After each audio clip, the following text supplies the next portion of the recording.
Carol Perelman, química farmacéutica bióloga por la UNAM, co-creadora y directora del Jardín Weissman de Ciencias, primer museo de ciencia completamente al aire libre en México. Comunicadora y divulgadora de la ciencia, es miembro de la Sociedad Mexicana para la Divulgación de la Ciencia y la Técnica y de la Red Mexicana de Periodistas de Ciencia. Autora del cuento Coronesio, Covidín y los secretos de lo invisible.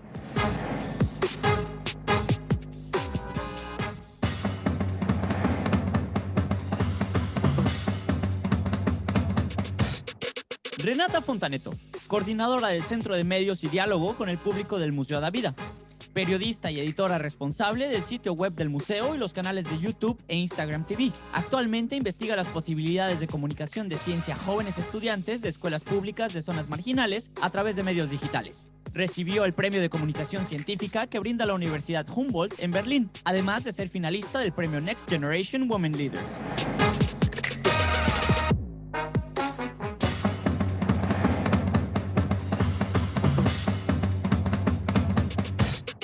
Guadalupe Díaz Constanzo, directora de Desarrollo de Museos, Exposiciones y Ferias del Ministerio de Ciencia de Argentina. Está a cargo de la dirección del Centro Cultural de la Ciencia, el Museo Nacional Interactivo de Ciencias de la Argentina. Ha participado en el diseño de contenidos y exhibiciones con un enfoque continuo hacia la participación y convivencia de los diferentes públicos, siempre en colaboración con diversas comunidades. Doctora en Ciencias Físicas por la Universidad de Buenos Aires, con posgrado en Educación y Nuevas Tecnologías, continúa creando y diseñando experiencias participativas para la comunicación pública de la ciencia.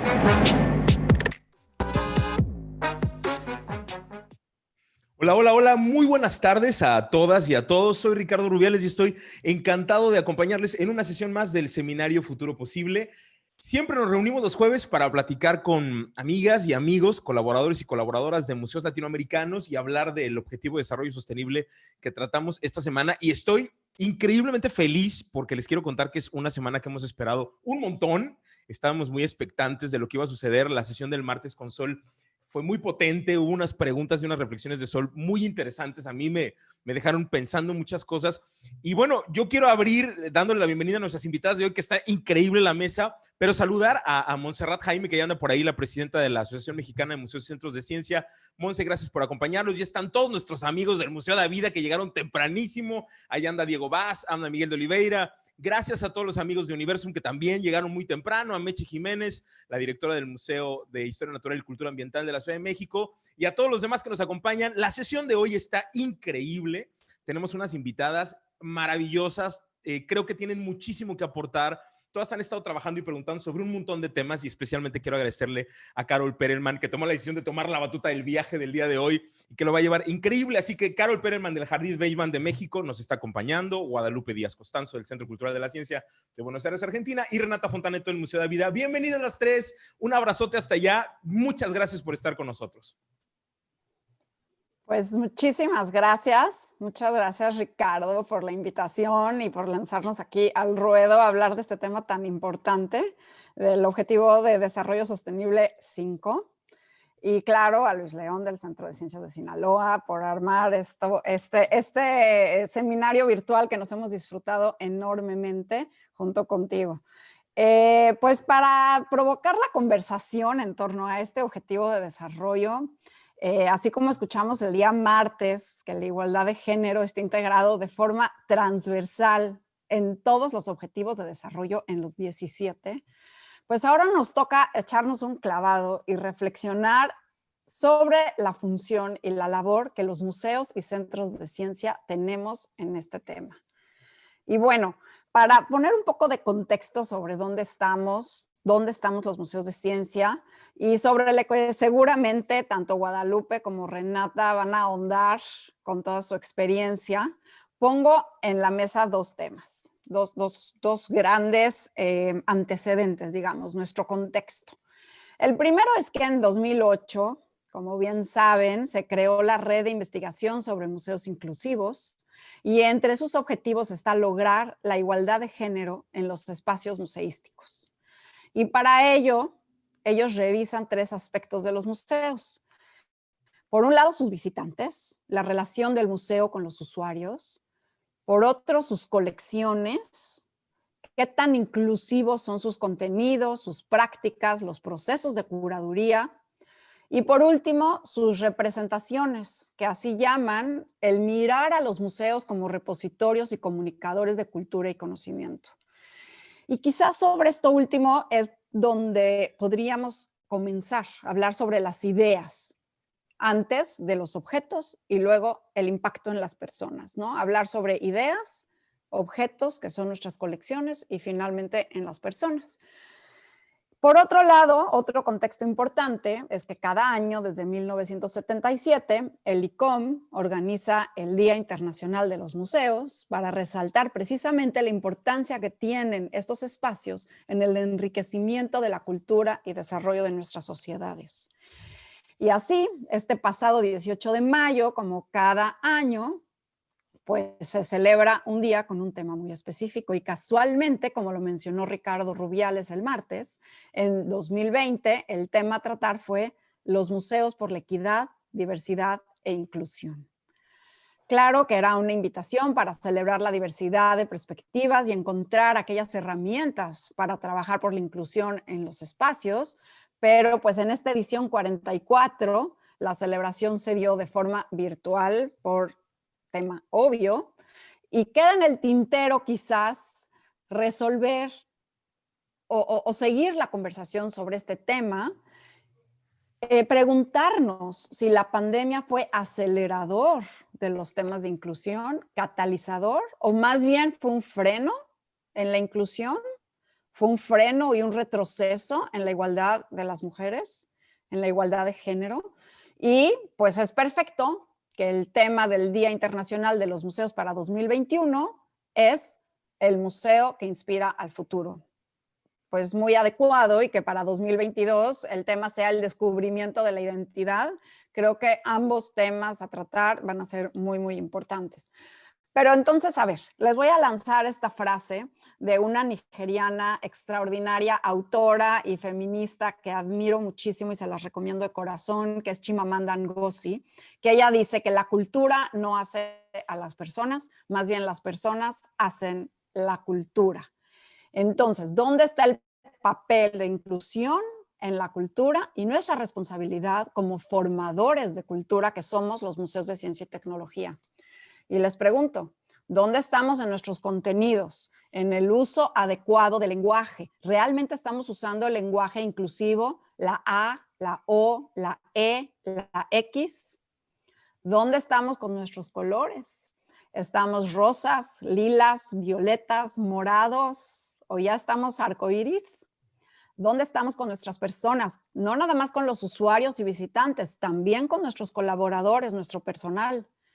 ¿Cómo es nuestro papel dentro de las comunidades, nuestra interacción con el mundo exterior? ¿Abrimos conversaciones? ¿Creamos reflexiones? Acuérdense que lo que no nombramos muchas veces no existe. Entonces vale la pena recalcar estos temas y hacerlos presentes.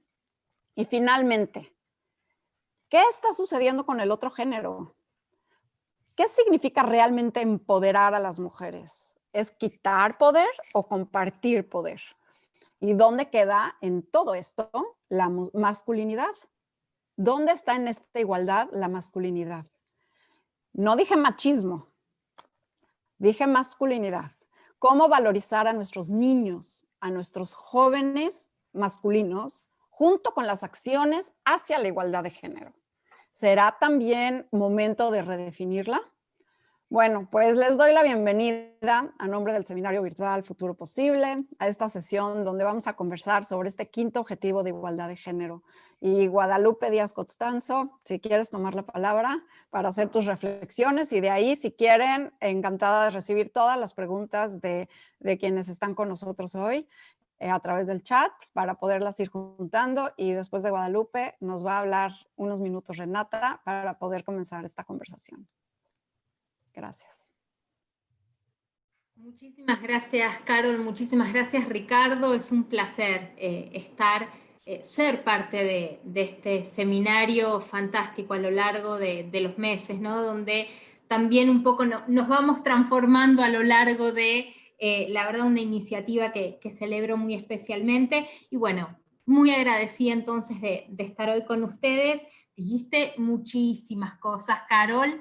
que quisiera retomar. Me voy a quedar con una, cuando hacías esto de ideas, objetivos y visitantes, en relación a las ideas y los contenidos, sí me parece importante quizás resaltar algo que suelo o muchas veces solemos conversar al interior del equipo del Centro Cultural de la Ciencia, y bueno, muchas veces en este tipo de diálogos, ¿no? Que tiene que ver con qué ciencia, qué imagen de la ciencia queremos construir a partir de nuestras exhibiciones, los talleres, las prácticas, la distinta programación cultural que llevamos adelante. Y en ese sentido me parece que antes de dar un poco una respuesta quizás a eso, sí me parece muy importante en relación a esto que estamos conversando, remarcar algo que a mí un poco no deja de sorprenderme, quizás es demasiado obvio, que tiene que ver con que estamos atravesando una transformación cultural y la estamos viviendo un poco en carne propia, y eso me parece una oportunidad bastante única. Por varios motivos. Por una parte, porque creo que los museos y centros de ciencia, en ultimísima instancia, queremos aportar, ser actores fundamentales de alguna transformación cultural o de esta transformación cultural. Por otra parte, porque me parece, nos posiciona un poco naturalmente en un lugar todavía en el cual creo que vale la pena reconocernos como aprendices. Me parece que todavía hay un gran camino por recorrer, pese a que muy positivamente esta transformación ya se está viviendo y es a nivel global. Tiene un montón de características que a mí en particular me parecen maravillosas. La sociedad civil está participando como, creo que, no sé cuántas veces ha pasado esto de tener una sociedad buscando, demandando soluciones, ¿no? Una sociedad sumamente activa, informada en relación a las políticas de género. Y en ese sentido, hablando de transformación cultural en un punto, traigo como ejemplo, sin ir más lejos, que en Argentina, por ejemplo, es a partir de diciembre de 2019 que tenemos un Ministerio de Mujeres, Géneros y Diversidades, un ministerio nacional, con lo cual digo, quizás esto mismo pensarlo muchos años atrás no sería posible. Y en ese sentido sí quiero rescatar esta idea que por lo menos a mí me gusta pensarlo así, por decirlo de algún modo, que es que somos actores fundamentales de eso, de esta transformación. Y me parece que también tenemos que mirarnos críticamente críticamente hacia adentro, ¿no? Para ver qué rol, qué prácticas, qué dinámicas podemos llegar a modificar, entendiendo que esto es algo que se está transitando actualmente y que por lo tanto implica una mirada crítica y reflexiva constante también al interior de las instituciones. Vuelvo un poco a retomar esto de las ideas que habías dicho y de qué imagen de la ciencia queremos construir, porque ahí me parece también interesante que, o importante, mejor dicho, que pensemos en la ciencia no solo como un conocimiento científico acabado, sino también como modos de justamente construir conocimiento por personas, por una comunidad científica que necesita también ser visibilizada. En particular, sabemos que a lo largo de la historia y nuestra cultura hubo muchas voces que fueron de alguna manera silenciadas, con lo cual ahí creo que centrarnos en tratar de trabajar por contar, mostrar, generar instancias de participación en donde la ciencia no es solo un conocimiento, algo que viene ya así un poco como cerrado y acabado, va a ser algo fundamental. Contextualizar, mostrar a la ciencia con sus debates éticos y morales internos va a ser fundamental para desarrollar, digamos, una mirada en la cual podamos intentar seguir aportando a la construcción de una sociedad menos desigual. tengo algunas cositas más que me encantaría retomar de lo que dijiste, pero bajo ningún concepto quiero tomar mucho más tiempo sin que comentes o participe Renata también. Gracias, Guadalupe. Renata, por favor. Sí, buenas noches a todas y todos. Estoy muy contenta de estar aquí con ustedes. Guadalupe y Carol, muchas gracias por estar acá conmigo. Y Ana Carolina González, que es muy probable que está nos viendo ahora y que, bueno, dio mi nombre y me indicó para estar aquí con ustedes. Yo tomé algunas notas y creo que esta pregunta sobre las ideas que están dentro de la sociedad y cómo los museos se relacionan con estas ideas y los ideales relacionados a la ciencia, tiene que ver con una nota que está aquí en mi cuaderno. Cuando esté mirando para acá es porque estoy mirando a las notas. Y no voy a hablar desde una perspectiva sobre las fallas metodológicas y los defectos metodológicos de este artículo que voy a hablar ahora, pero voy a hablar específicamente sobre los discursos científicos que están llenos de parcialidad. Y por ejemplo, en el día 17 de noviembre salió publicado un artículo en Nature Communications que tuvo tremendo enfoque en diversos países y ganó mucha repercusión. Muchos grupos feministas y epistemólogas feministas contestaron a estos resultados que fueron divulgados en este artículo, que bueno, es un artículo que habla de estudios de tutoría y relaciones de tutoría y colaboraciones científicas entre investigadores jóvenes e investigadores más experientes con más de 7 años de experiencia dentro de la ciencia. Y bueno, uno de los resultados fue que las investigadoras mujeres ganarían más potencial de publicación e impacto después de la tutoría, caso hubiesen sido tutoriadas por hombres y no por más de una mujer. Y igualmente ellos no porque son 2 mujeres y un hombre que están firmando el artículo, ellos hablan que igualmente tutoras mujeres ganarían más capital científico o impacto dentro de la ciencia cuando tutoran alumnos hombres. Y yo creo que es una institución científica, una de las más reconocidas dentro de la ciencia, que tiene mucha fama, es súper famosa. Nature Communications participa del grupo institucional de Nature. Y cuando uno de las mayores instituciones científicas da espacio a un artículo como este, a un discurso científico como este, es algo que ocurre en sociedad que, por supuesto, reverbera dentro de nuestros espacios culturales.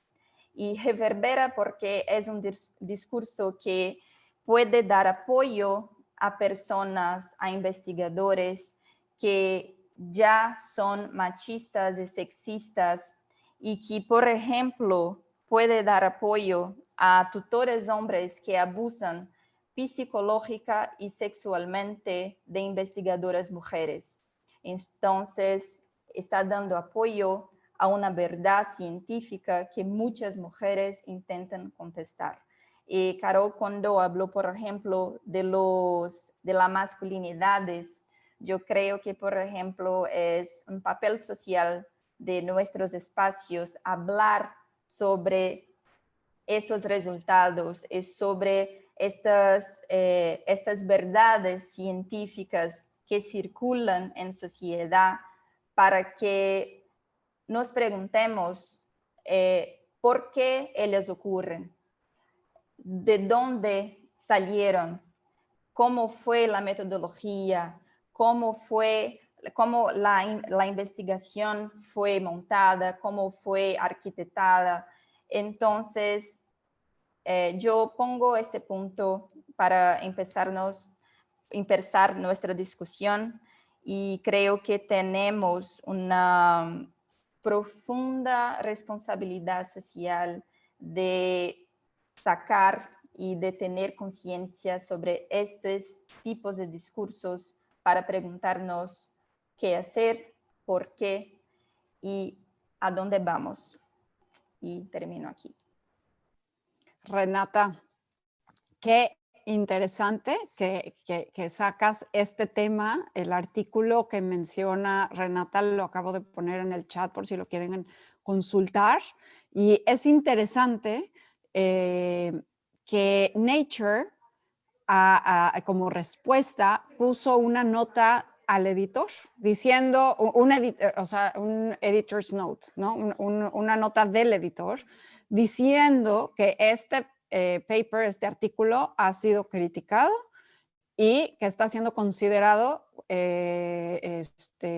pues, por los editores. Pero mira, lo que a mí me gustaría resaltar de este artículo en especial es, y no sé si has tenido la oportunidad tú o Guadalupe o quienes nos están con nosotros el día de hoy, de ver esta película que se llama Picture a Scientist.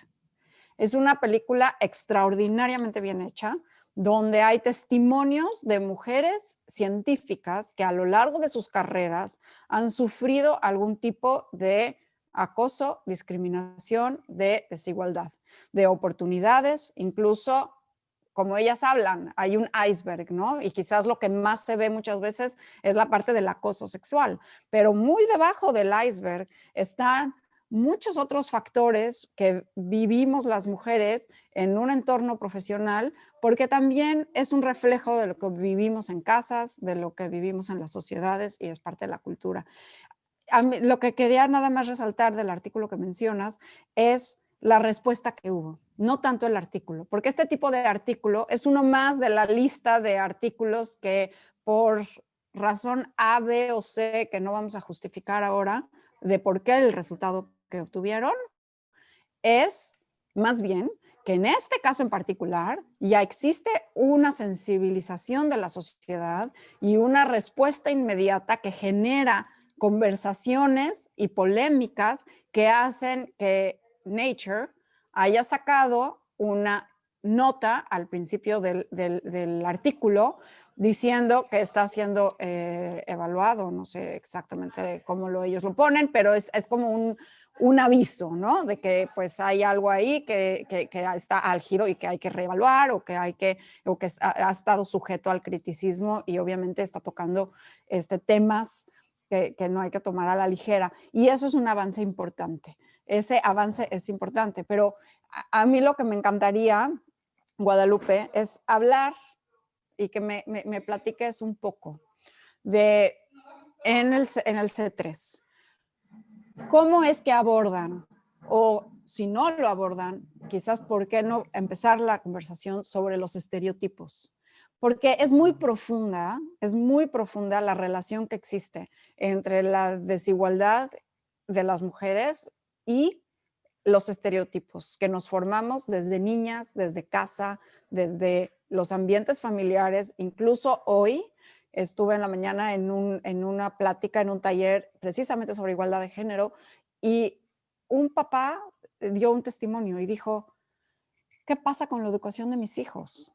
¿Dónde está la masculinidad? Y es que ahí está la pregunta. ¿Al hombre se le daba valor por ser más que una mujer? ¿Dónde está la igualdad de género y dónde queda redefinido la masculinidad? Y hablar un poco de estereotipos. Guadalupe. Bueno, muchas gracias. Quiero, si me permitís, Carol, mínimamente agregar algo en relación a lo que se venía comentando, que me parece, digamos, bueno, por una parte, esto que resaltábamos, ¿no? De la importancia de la participación de la sociedad en estos temas, digamos, sumamente activa y tan valiosa por otra parte, y necesaria para para que avancemos hacia esta igualdad. Pero por otra parte, resaltar también quizás, o poner algo también en evidencia, quizás bastante claro, pero me parece importante tener en cuenta la importancia de separar lo que puede ser una igualdad, si cabe, en términos cuantitativos y cualitativos. Y en este sentido creo que más allá de disparidades y cuestiones todavía heterogéneas en relación a los números,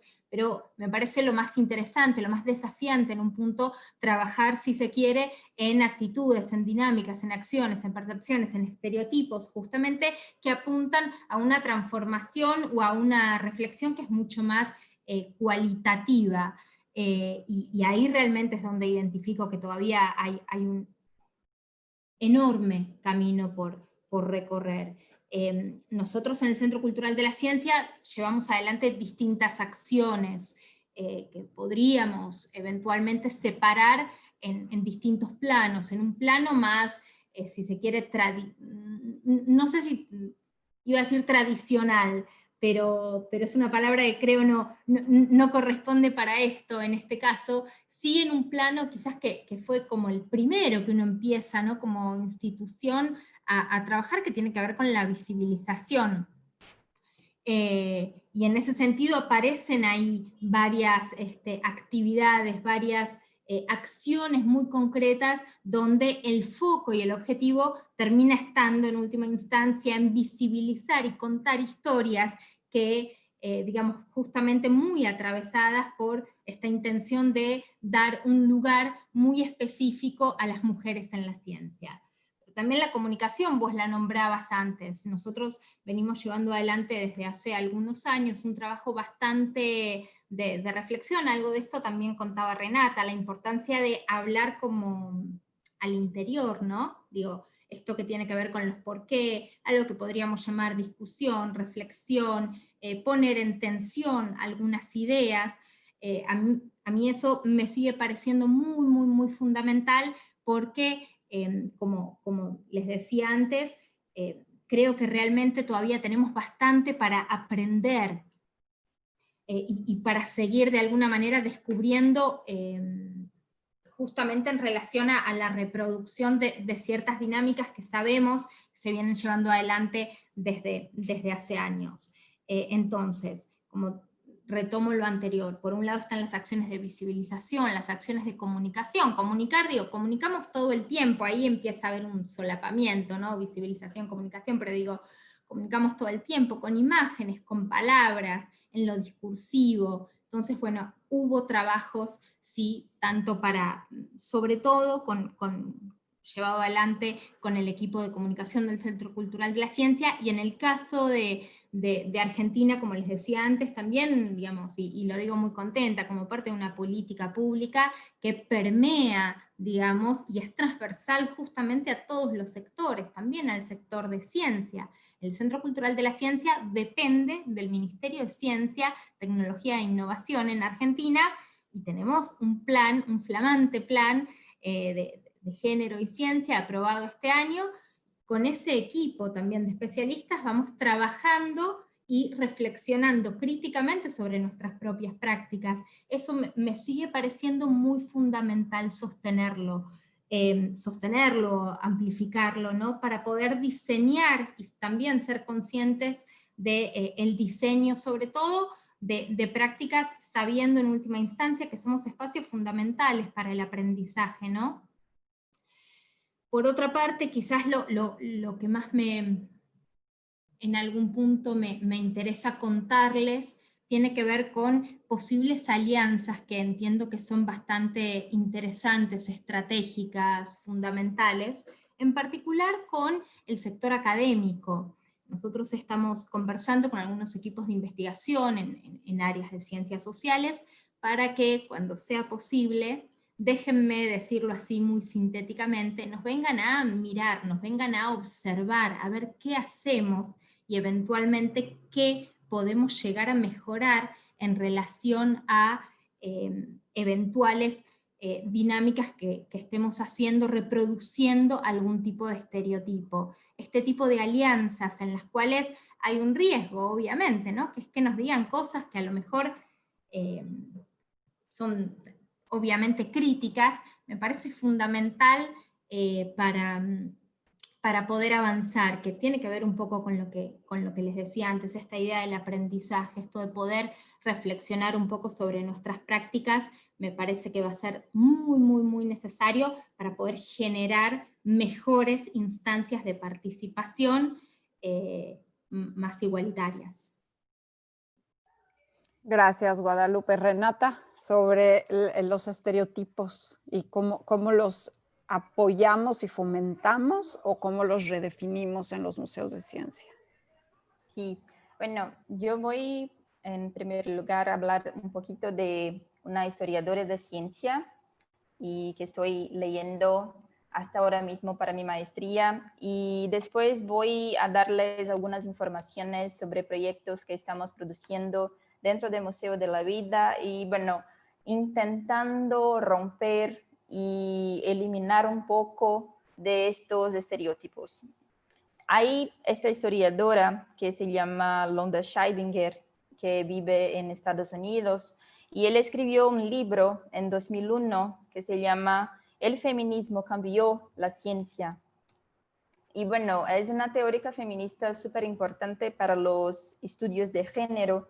Y hay una parte en su libro en que ella habla justamente de la, no sé cómo hablar esto en español, pero generificación de la ciencia, cómo la ciencia quedó generificada y por qué la ciencia, porque en la ciencia hay un género. Y ella nos cuenta que al fin del siglo XVIII, hubo algunas cosas en Europa y más específicamente en Europa, por cuenta de la era de la Iluminación. Y hubo dos cosas que estaban ocurriendo en la sociedad europea: la privatización de la familia y la profesionalización de la ciencia. Y con la profesionalización de la ciencia, las personas que ya ocupaban los espacios públicos tuvieron aún más garantías y privilegios de quedar ocupando estos espacios públicos, que eran en mayoría hombres blancos. Y con la privatización de la familia, el pensamiento de esta era de la Iluminación y el pensamiento de la democracia liberal tenía que justificar. Londa Scheibinger cuenta que tenía que haber una justificativa para las desigualdades sociales. Y una teoría que fue fundamentada por filósofos de aquella época fue la teoría de la complementariedad sexual, que decía que los hombres y las mujeres son diferentes por naturaleza y que en eso no hay problema, porque los hombres necesitan tener su complementariedad sexual, que son las mujeres. Entonces, si los hombres, a ellos les caben la razón, la objetividad, el gobierno, la producción de conocimiento, los espacios públicos, a las mujeres les caben los espacios de los hogares, los espacios domésticos, y por eso esta teoría de complementariedad sexual justificó la división sexual del trabajo.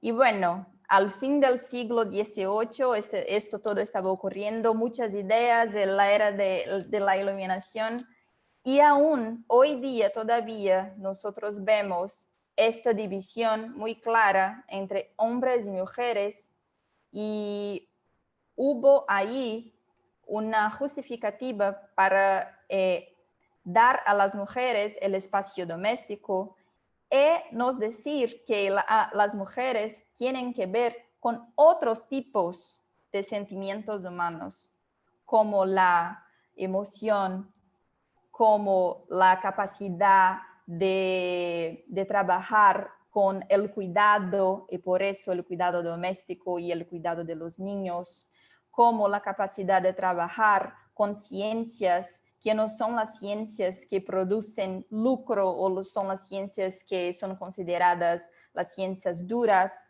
que tienen que ver con más razón. Y por eso, por ejemplo, hoy día hay muchas personas que piensan que a las mujeres les toca pensar sobre arte o sobre las ciencias sociales o sobre las ciencias de los cuidados. Y bueno, son estereotipos que todavía existen. Y voy a acrecentar algunas unas consideraciones porque no solamente vivimos opresiones de género, vivimos en Latinoamérica principalmente por cuenta de nuestra colonialidad, por cuenta de los años de colonialidad, vivimos opresiones de raza, de identidad de género, de identidad sexual y identidad, por ejemplo, desde las personas sin deficiencia hasta hacia las personas con deficiencia. Entonces vivimos muchos estereotipos. Y bueno, ¿qué nosotros en el Museo de la Vida estamos pensando y estamos intentando hacer? En este año, 2020, empezamos, por ejemplo, un proyecto específicamente para niñas negras y para que niñas negras tengan la oportunidad de refletir y de pensar pero para refletir que la ciencia son para ellas y que la ciencia también tiene que ver con el deseo y no con las opresiones que existen en la sociedad. Hay también una pieza, no sé si se dice así en español, pero pieza de teatro, ¿entienden? ¿Comprenden? Okay. Obra de teatro. Obra qué de buen teatro. español, ¿eh? ¡Wow! ¡Qué buen español! Obra de teatro. Obra de teatro. Y que infelizmente por cuenta de la pandemia no logramos hacer la segunda temporada, pero empezó el año pasado y se llama Ciudadela. Y también es una obra de teatro que en esta obra hay 4 mujeres negras que están actuando en escena y habla específicamente de la fuerza de la mujer en la sociedad. Y es interesantísimo porque es una tentativa de hacer divulgación científica por medio del arte y cómo hablar a diferentes mujeres sobre nuestras capacidades dentro de la sociedad por medio de una obra de arte. Hay otros ejemplos, pero ya estoy hablando muchísimo. Entonces voy pero a estás terminar. hablando cosas muy interesantes. Yo te puedo seguir escuchando y escuchando. Pero Renata, me encantaría retomar dos conceptos que tocaste y ahora lanzárselos a Guadalupe. Fíjate. Primero hablaste, bueno, claro, muy interesante tu recapitulación histórica de los estereotipos, del contexto que nos hemos contado a nosotros mismos, ¿no? De las historias que nos apropiamos y entonces vivimos sin cuestionar, pero que ahora, por los tiempos que vivimos, qué bueno que estamos ya cuestionando. Pero me gustaría tomar 2 temas. El primero, las desigualdades, y que por alguna razón, y creo que esto es muy profunda la razón, pero dejarlo nada más así como una expresión, el Objetivo de Desarrollo 5 habla de igualdad de género, pero la ONU puso otro objetivo de desarrollo, que es el 10, para tratar desigualdades. Pero esta desigualdad la extrajo de las demás desigualdades, que son muchas, las desigualdades que vivimos en estos tiempos, pero extrajo la 5, extrajo la de desigualdad de género y la trata de una forma aparte. Y entonces eso es interesante porque sí, estoy de acuerdo contigo, vivimos muchas desigualdades en Latinoamérica, en el mundo en general, la pandemia las está acrecentando, pero sin embargo, los objetivos de desarrollo hacen una excepción y no encapsulan a la desigualdad de género dentro de masivo de desigualdad del objetivo 10, que es enorme, ¿no? Y te quiero ligar el comentario que hiciste sobre el arte, porque yo le pregunto a Guadalupe, y aprovecho para invitar a todos los que están con nosotros escuchándonos de todas las esquinas de Latinoamérica, de representantes de museos de ciencia, que nos escriban sus preguntas para que sigamos este diálogo, o si no, nos seguimos nosotras tres muy felices platicando. Pero Guadalupe, ¿qué pasa con los museos y centros de arte? Porque es interesante, Ricardo lo mencionó el martes, los museos de arte están más representados y encabezados por hombres. Los de ciencia y tecnología, los centros de ciencia y tecnología, más por mujeres. Pero más allá de eso, las características, la temática, la naturaleza de un museo de arte, y ahí le voy a colgar también la parte de historia, lo que hacen quizás es un reflejo o un espejo del mundo, ¿no?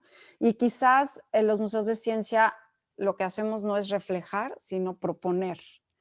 Y entonces quizás nuestra función es distinta, y en ese sentido, cómo un museo de arte trata la desigualdad de género versus cómo tratamos o debemos nosotros de tratar, porque pues supuestamente nuestra actitud es de proponer, de crear pensamiento crítico, de generar ideas y de basarnos en lo que sabemos de evidencia científica para construir. Y bueno, ¿dónde está y qué tiene que ver que los dirijan más representando los hombres que las mujeres en cada uno de estos museos? Muchas gracias, Carol. A ver, en primer lugar, quizás prefiero pensar que los museos de arte también cuestionan un poco estos modos, ¿no? de contar la Sí, historia. espero que no me esté escuchando aquí nadie del Museo de Arte, porque no quiero que lo tomen personal, pero sí, bueno, es un poco el sentido, ¿no? Pero creo que nos viene muy bien para hacerlo explícito, digo, creo que sí, lo estoy simplificando, obviamente es una simplificación. Dentro de cada sector, este tipo de debates están ocurriendo muy afortunadamente, y creo que se está un poco reescribiendo, ¿no? Repensando cómo se muestra el patrimonio, qué historias se cuentan detrás, cuáles no se cuentan, cómo se escribe, ¿no es cierto?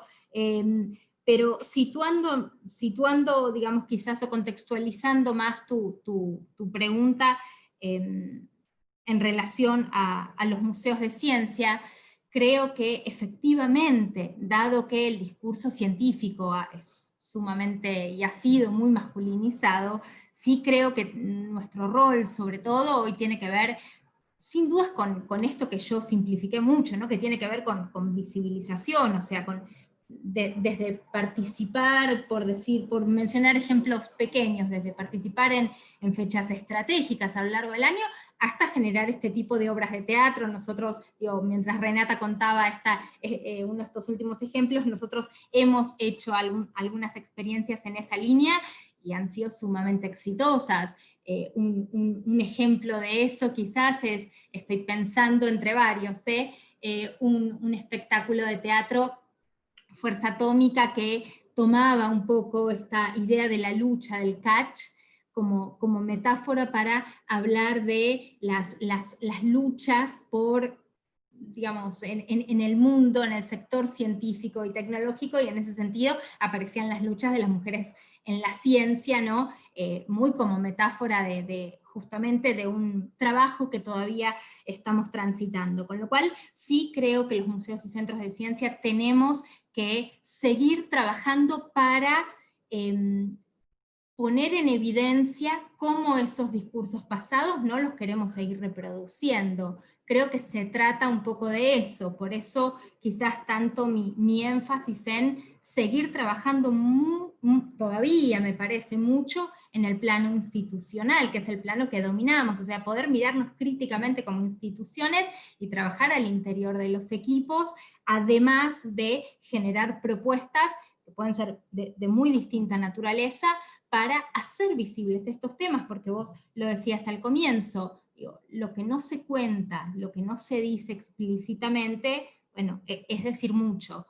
Y ahí me parece que como instituciones, creo que compartimos todos y todas acá en en esta conversación virtual, que queremos tener un rol fundamental en esta transformación cultural en la cual mujeres, géneros y diversidades puedan ser repensados, ¿no es cierto? Sí, sí, gracias, Guadalupe. A ver, acá hay una pregunta de María González, de Laberinto de las Ciencias y Artes de San Luis Potosí. Dice María, considero que la inclusión debería ir más allá del manejo del lenguaje. Los museos de ciencia tenemos muchos recursos para involucrar a las niñas y a las mujeres en la ciencia y la tecnología. En este sentido, un aspecto importante es cómo comunicamos en todos los medios, porque es muy frecuente ver publicidad utilizando más imágenes de niños que las de las niñas. En el Museo Laberinto promovemos la labor de las mujeres en la ciencia mediante diferentes estrategias para generar interés y denotar vocaciones. Y entonces quizás abrirlo a Renata, o bueno, Guadalupe, si lo quieres tomar, estas estrategias que involucran el comunicar, ¿no? Hablabas de comunicar y bueno, es esta estrategia de comunicar, incluso herramientas de ciencias abierta, de involucración, de involucrar en los STEMs, como decía Ricardo el martes, o involucrar ciencia ciudadana, en fin. Aquí si alguien quiere responder o complementar al comentario de María. Bueno, Guadalupe, ¿quieres? ¿O puedo? Bueno. Estoy pensando, súper pensando muchísimo, pero creo que como en el Museo de la Vida yo coordeno el sector que coordena las redes sociales, el sitio web, el YouTube. Y para nosotros es muy importante cuando nos dimos cuenta que era hiper mega necesario marcar y firmar nuestra presencia en estos canales, de ponernos políticos, porque el lenguaje es política. Las palabras que utilizamos, las imágenes que elegimos poner en las redes, es una mirada política. Y cuando estamos eligiendo a estas palabras, cuando decidimos, por ejemplo, poner la imagen de un niño blanco y no de una niña indígena, por ejemplo, estamos certificándonos que estamos tal vez contribuyendo para una ciencia que ya es hecha para personas que tienen privilegios. Y entonces yo creo que el lenguaje que utilizamos, las imágenes como, ¿cuál es su nombre? Perdón. ¿De María? ¿María? De María. María. El lenguaje, las imágenes que María nos trajo es un punto súper importante y principalmente para los sectores de comunicación y de educación de todos los museos, para que tengamos en nuestras direcciones y miradas de trabajo sobre cuáles tipos de personas estamos hablando, de cuáles tipos.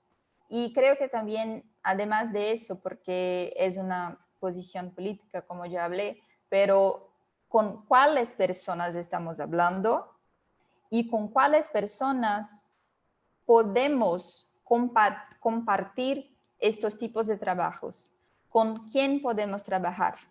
Y no solamente estoy hablando de nuestros equipos, cuáles son las personas que están dentro de nuestros equipos, pero cuáles públicos tal vez pueden ayudarnos a construir esta comunicación.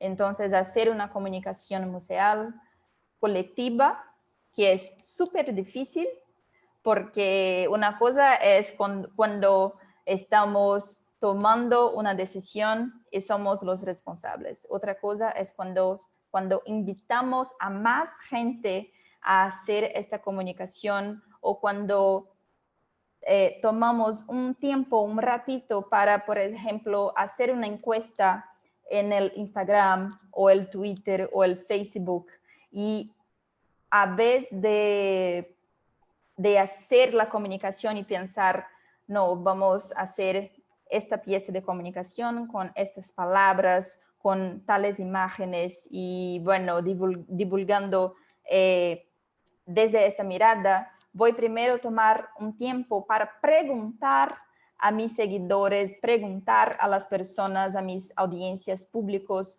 lo que ellos y ellas quieren ver en nuestros museos. Entonces, no sé, Gracias. creo que podemos hacer comunicación colectiva. Gracias, Renata. Me gustaría tomar esta pregunta para Guadalupe de Miguel de Oliveira, seguramente dice: bonita noche, debate necesario. ¿Cómo podemos hacer este debate en nuestros museos, involucrando también a los hombres? Gracias por escribirnos, Miguel, del Museo de Vida. Y bueno, Guadalupe, ¿cómo involucramos a los hombres que finalmente son parte de la conversación y son parte necesaria de la resolución de este tema, pero sin dejarlos atrás, ¿no? Muchas gracias, Carol. Recién Renata hablaba de algo fundamental que creo que todos los museos y centros de ciencia y museos en general quizás estamos también transitando y mirando críticamente, que tiene que ver también un poco con incluir las voces de nuestros visitantes. En este incluir voces de los visitantes aparecen muy fuertemente, y también con esta dificultad que ya marcaba, los procesos de co-creación, los procesos de coparticipación, donde se puedan incluir genuinamente esas reflexiones, esas agendas más personales que llevan estos visitantes a nuestros museos, y también, ¿por qué no?, nuestros no visitantes, también para entender un poco y pensar que quizás todavía hay algunas barreras que nosotros como institución podemos llegar a ayudar a derribar, digamos, para ser más inclusivos. En ese sentido, me parece que ese es un poco el camino si pensamos en visitantes, ¿no?, por lo menos. Para trabajar al interior ya de los equipos, en lo que podría ser la propia comunidad de la institución, del museo, en ese sentido, digamos, lo que tienen que ver con estas charlas, capacitaciones y debates que todavía me parece son necesarios. Bueno, al menos ahí hablo desde nuestra experiencia, esos son trabajos en equipos y en equipo de manera integral, que llevamos periódicamente desde hace algunos años, como les venía diciendo. Pero cuando se trata de visitantes, creo que las instancias que pueden ser más del estilo de focus group, de invitarlos a diseñar parte de una exhibición. Nosotros ahora, por estos días, estamos llevando adelante un proceso de esos y son sumamente gratificantes y también de aprendizaje para nosotros, en donde, bueno, hay un desarrollo bastante, diría, profundo para poder genuinamente que esa participación y esa co-creación se dé y se vea reflejada en las futuras exhibiciones que vamos a hacer, ¿no? Ahí, digamos, también creo que en paralelo es un gran aprendizaje que, bueno, que estamos transitando, y en ese sentido cada exhibición, cada práctica vuelve a ser una oportunidad para ponerlo en práctica y que podamos ser más relevantes para nuestras comunidades, ¿no?, en última instancia. Para nada queremos que eso no pase, es todo lo contrario. Claro, incluso ahorita Carolina Vázquez puso en el chat, dijo: buenas tardes, a mi parecer con las redes sociales se da más esta interacción con los públicos, es muy buen inicio, y sí es importante generar estas conversaciones, estas reflexiones. Y bueno, Renata, Luz Rivas aquí pregunta, ¿cómo se debe pensar y crear contenido igualitario? Me refiero a exposiciones, a recorridos, a contenidos digitales que sean igualitarios. Bueno, yo creo que yo participo de un grupo de trabajo. En el Museo de la Vida tenemos varios grupos de trabajo. Es grupo de trabajo el lunes, martes, miércoles, todos los días. Entonces, pero yo participo en un grupo que habla sobre nuestras actividades y cómo estamos hablando para las personas con deficiencia. Y voy a sacar una frase que las personas con deficiencia hablan mucho para nosotros, que es nada que hacer, nada sobre nos sin nosotros. Entonces, yo creo que esta frase es específica para este grupo, sobre la experiencia del grupo de las personas con deficiencia, pero que sirve muy bien cuando estamos hablando de inclusión, porque para hacer inclusión tenemos que incluir a las personas que son históricamente excluidas.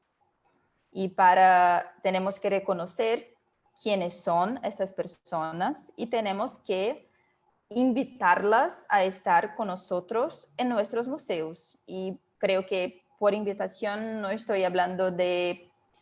hablo aquí de coparticipación, pero creo que hablo de espacios de trabajo. Y ahí sí, quiénes son las personas que están en nuestros equipos y que están pensando, están produciendo nuestros discursos museales, nuestras comunicaciones, los artículos, el textos que estamos haciendo en nuestro sitio web. Entonces, nuestro museo, creo que la primera pregunta que debemos hacer a nosotros mismos es, ¿nuestro equipo es diverso? Porque si no es un equipo de trabajo diverso, si no hay personas, si solo hay, por ejemplo, personas blancas, entonces este es un museo que tal vez va a tener más dificultad para percibir las exclusiones y tal vez hacer comunicaciones que no tengan inclusión. A ver, una pregunta al público y a modo de así como ver un poco la interacción con quienes nos están escuchando. ¿Creen que deberíamos de hacer los museos de ciencia, los centros de ciencia y tecnología, exhibiciones específicas para cierto género o deben de ser todas para todo público? ¿Y por qué sí y por qué no? Y ya veo a Renata contestando y me gustaría lanzarlo. Ricardo había comentado el martes que abrieron una sala de STEM para niñas y que eso generó cierta controversia. Entonces abrirían una exposición para público masculino, para público femenino, orientada a ciertos públicos, sí o no. Así como modo de respuesta rápida, si quieren poner en el chat. Bueno, o Guadalupe, ¿qué opinas? Renata, ¿qué opinas? Ya tenemos una respuesta. Pero bueno, a ver, Guadalupe, ¿qué opinas? ¿Debemos de hacer exhibiciones específicas de género? Porque la pregunta de Luz es interesante. ¿Cómo hacer exhibiciones que sean que busquen la igualdad, ¿no? Pero y luego la otra cara de la moneda. ¿Cómo hacer exhibiciones para un género o por el otro género que provoquen al final igualdad, ¿no? Entonces, bueno, a ver. Ahí creo que la respuesta es un poco esto último que veníamos conversando, Carol.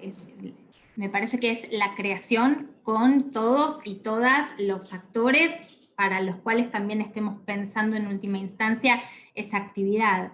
Eso me parece que compartimos esa mirada y esa forma de producir espacios o exhibiciones, con lo cual vale la pena, es muy valioso, es muy enriquecedor, lleva mucho tiempo, lleva muchísimo más tiempo, pero es sumamente enriquecedor y valioso, y es en última instancia, como decíamos, me parece la única forma que vamos a tener de realmente poder generar formas, digamos, experiencias, mejor dicho, que sean significativas, que se vinculen con los cuestionamientos propios de nuestros visitantes.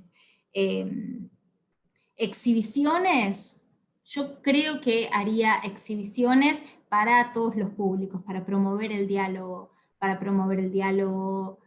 entre mujeres, entre las distintas generaciones, con lo cual yo trataría y seguiría trabajando en la realización de exhibiciones que en tal caso pongan en tensión y hagan muy, muy explícitas justamente estas representaciones que se han venido, digamos, o estos estereotipos que, sobre todo en el sector de la ciencia y la tecnología, se vienen reproduciendo, o se han venido reproduciendo hasta estos tiempos, y que sin dudas es a partir de una fuerte toma de conciencia que tenemos que desarmar, desarticular de una manera crítica, pero sí pensándolo como una salida colectiva.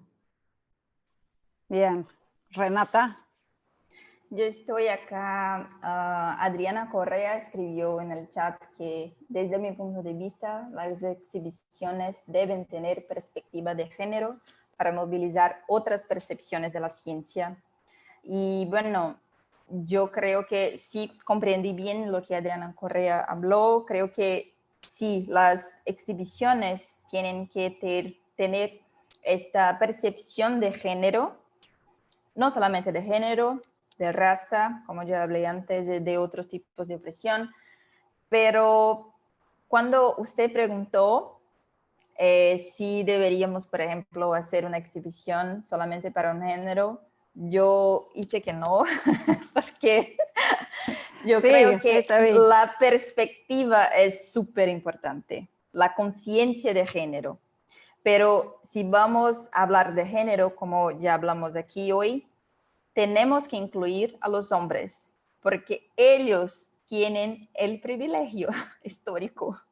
Entonces, los hombres que están produciendo conocimiento, que están en lugares de poder, que están en las directorías, que están en estos espacios llenos de poder, ellos tienen justamente el poder para poder también cambiar.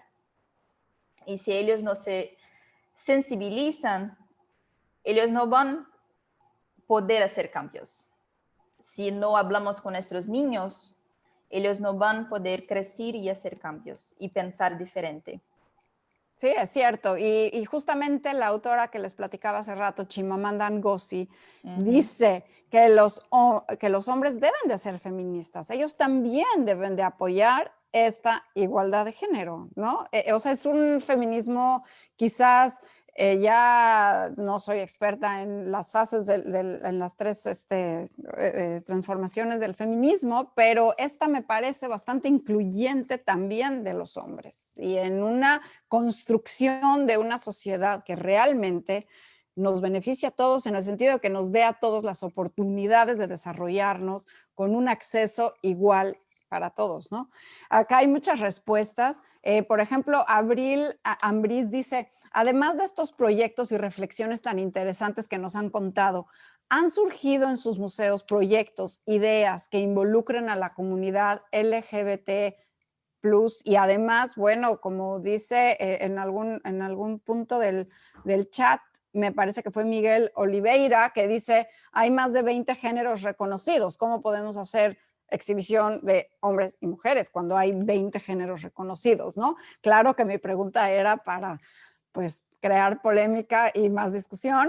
Sí, de acuerdo con el comentario que no era Adriana Correa, aquí nos está diciendo que es Sigrid Fala, que dice este comentario de lo importante de tener perspectiva de género y no necesariamente una específica ¿no? Lo que decías, Renata.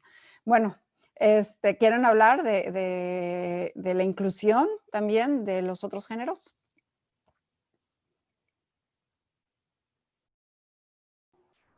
¿Guadalupe quiere? Yo el año pasado yo gané unos recursos para hacer un proyecto de divulgación científica que se llamó REP y Ciencia. y no era necesariamente un proyecto que tenía una mirada solamente para el público LGBT, pero cuando yo estaba entrevistando a los artistas de rap para tomar parte en este proyecto, surgió una candidata que era trans. Y bueno, hoy día somos amigas y ella se llama Elayo Vavillo y mora en una favela, Río de Janeiro. Y el proyecto tomó otra dirección justamente por la presencia de Elayo, porque por ser trans, ella vive en su vida varias violencias que nosotros sabíamos, leíamos, pero como nunca vivimos en la piel fue muy rico para nosotros tener cuenta de todas las experiencias, vivencias y lo que ella puso en sus músicas, en la música de rap que ella pudo hacer hablando sobre la exclusión, incluso científica, y la exclusión que hay en la ciencia hacia las personas que tienen géneros diferentes que los géneros binarios, hombre y mujer. Entonces, es por ejemplo, un pensamiento que hay muchísimo dentro de los estudios de género, que es esta crítica a la binariedad y a la conciencia que hombre y mujer es una herencia cultural y histórica que tenemos desde los tiempos de colonialidad. Y esta opresión de género nosotros cargamos hasta hoy. Entonces, creo que es muy difícil salir de este lugar de la opresión de género y de este lugar de la binariedad de género.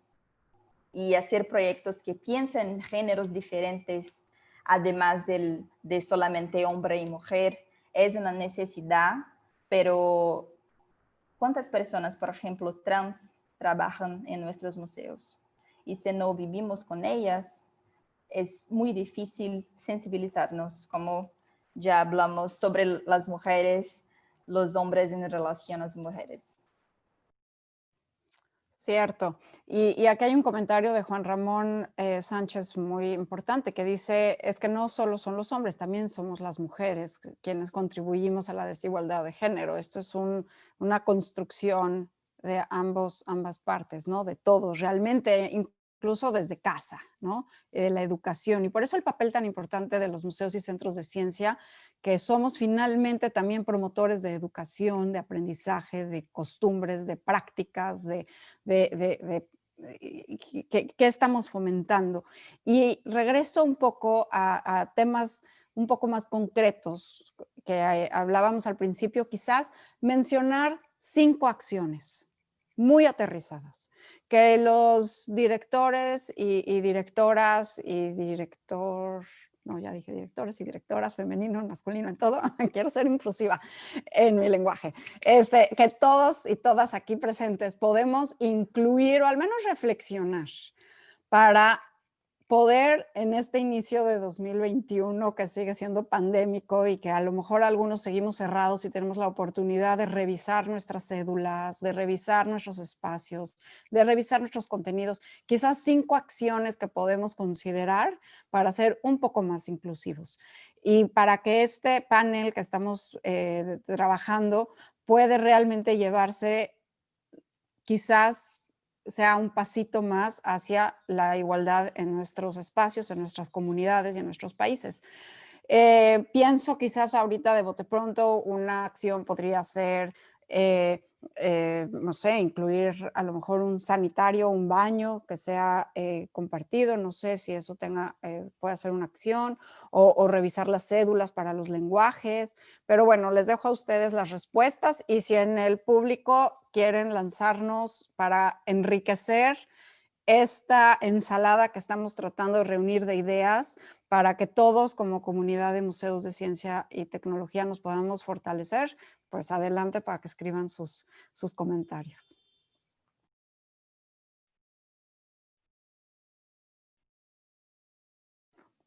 Guadalupe, no te escuchas. Ok, ¿ahí me escuchan? Sí, sí, perfecta. Bueno, no sé, hay varias que ya surgieron. A mí quizás algunas de las que surgieron, algunas me interesan inclusive porque requieren de la toma de nuestra conciencia y de conversar con otros, con otras, y quizás no muchos recursos más. Hablamos por un lado del lenguaje fundamental, el lenguaje escrito, no sexista, el lenguaje a través de las imágenes, el lenguaje también que de alguna manera utilizamos cuando, bueno, hoy en nuestro caso cerrados, pero cuando hablamos con nuestros visitantes, ¿qué historias de la ciencia contamos? ¿Quiénes son los protagonistas, las protagonistas? Por supuesto, las cédulas que recién mencionabas, Carol, digo, son acciones muy, muy concretas. Los momentos de reflexión y trabajo al interior de los equipos en relación a estas temáticas, donde podamos seguir un poco poniendo nuestras ideas en tensión y también un poco aprendiendo, invitando, puede ser asociándonos con otros, con otras especialistas que vengan a contarnos algunas cuestiones específicas a estos temas. Dar a conocer también un poco la realidad local en cada lugar. Nosotros, digamos, en ese sentido, por suerte tenemos bastantes datos, bastante información que pone en evidencia que todavía hay muchísimo por seguir haciendo para, digamos, aportar, ¿no?, en prácticas en el sector científico y tecnológico y desde la comunicación más igualitarias. En ese sentido, y una cosa más que no quiero dejar de decir, no sé si voy 4, 5, 6, pero sí me parece importante que podamos, para ir un pasito más allá de lo que pueden ser estas acciones de visibilización a través de talleres, programas, espectáculos y demás, sí me parece interesante que podamos mirarnos, como les decía antes, como ejemplo, inclusive asociarnos con investigadores, ¿no? Mirarnos críticamente como institución para poder también tener evidencia y poder transformar nuestras prácticas de una manera también más, si se quiere, integral, que nos ayuden a transformarnos como institución para ser una institución que a partir de esta mirada externa quizás pueda repensar sobre sus propias prácticas y cómo trabajar de una manera mucho más inclusiva. Renata, tu fórmula Bueno, mágica. yo tomé 4 notas. No 5 acciones, pero 4. Yo creo que en primer lugar, hacernos políticos y tener en cuenta que hacer ciencia también es una actividad política. En segundo lugar, yo puse mirar al lenguaje, como Guadalupe nos dijo. Yo creo que es muy importante que tengamos cuenta sobre cómo estamos hablando con nuestros públicos. En tercer lugar, mirar los equipos de trabajo y percibir si son equipos diversos y si no son, cómo podemos hacer para contratar, no sé, más personas. Sí, contratar personas para que nuestros equipos de trabajo sean diversos y es muy probable que con equipos más diversos tengamos miradas, experiencias y vivencias diferentes y que nuestros públicos van a ser sensibilizados por estas miradas. Y en cuarto lugar, yo puse hacer investigaciones, porque en Museo de la Vida nosotros tenemos 2 núcleos de investigación, de divulgación científica, de estudios de público, y también hay otros trabajadores del museo que hacen investigaciones, pero si no es posible hacer investigaciones para estudiar, para saber lo que ocurre dentro de los espacios académicos, preguntar, hacer la ponte, hacer la conversa, hacer una conversación mejor con grupos que hacen investigaciones y que tienen esa perspectiva de género. Y para poder envasar mejor nuestras tomadas de decisión. Gracias, gracias Renata. Les quiero compartir una extraordinaria metáfora que nos regaló la escritora Gemma Lienas. Ella dice en su libro para adolescentes, El diario violeta de Carlota, habla de ponerse las gafas violetas, ¿no? Ponerse los lentes violetas, ponerse las gafas violetas y ver el mundo desde esta perspectiva. Y creo que hoy, luego de escuchar a Guadalupe, a Renata, a toda esta dinámica de cuestionamientos, de reflexiones, de la interacción que hemos tenido con nuestros participantes, nos hemos puesto las gafas de color violeta y algunos quizás más moradas que lilas y en diferentes tonos, pero lo importante es comenzar a explorarlas y a ver nuestros espacios, vernos a nosotros mismos, ver nuestros lenguajes, nuestras conversaciones, nuestras actitudes con estas gafas violetas. Los invito a todos a ejercer esta nueva actividad que para algunos es nueva, para otros no, pero que es una práctica que va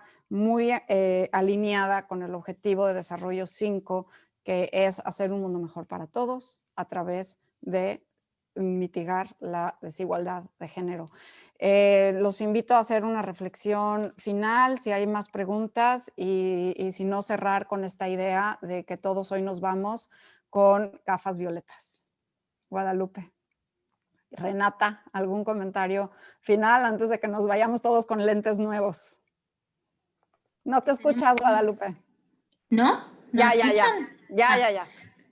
Simplemente que tenemos una oportunidad única. Creo que casi todos, casi todas del otro lado de la pantalla somos trabajadores y trabajadoras en el sector de los museos y centros de ciencia.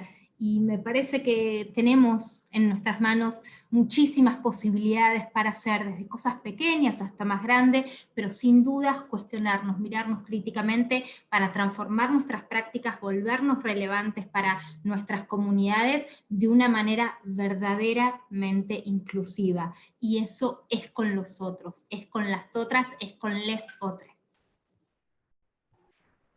Sí, yo creo que yo estoy con Guadalupe en esta consideración final y creo que tal vez va a ser el quinto apuntamiento, la quinta nota sobre cómo podemos hacer inclusión, que es incluyendo a la gente, invitándolos a nuestros proyectos, intentando hacer comunicación, como ya hablamos, con estas personas que son históricamente excluidas. Entonces, la consideración final, además de eso, es muchísimas gracias por todas las reflexiones y estoy muy contenta de haber estado aquí con todos ustedes.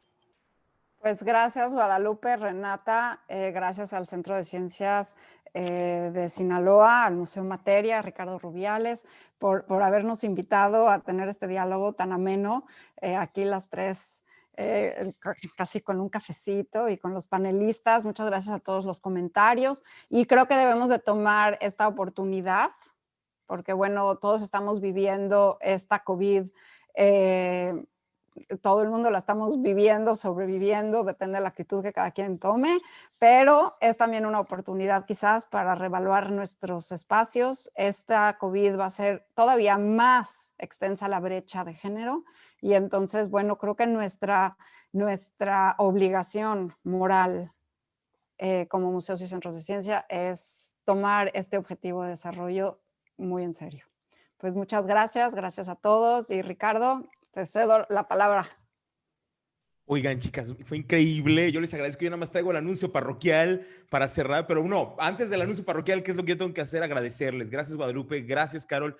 Gracias, Carol, por la moderación. Gracias, Renata. Me dejaron con la cabeza enorme. Me llevó mucho la discusión de la diversidad del público, el tema de los espacios, esta discusión que fue súper potente. Les agradezco otra vez. Gracias a todos los que y a todas las que nos estuvieron acompañando. El próximo martes nos vemos con el equipo del proyecto hidrológico de la UNESCO, que nos va a contar algunas experiencias sobre agua limpia y saneamiento, el objetivo 6. Y el jueves tenemos al YACU, al Parque Museo del Agua de Quito, Ecuador. Así que tenemos la siguiente semana muy bien. Gracias, chicas, de verdad, fue increíble. Nos llevamos muchas ideas, nos vemos en la plataforma. Un abrazo tototote a todas, a todes, a todos y nos vemos muy pronto. Cuídense mucho. Muchas gracias. Gracias, Carol. Gracias, Guadalupe. Gracias, Renata.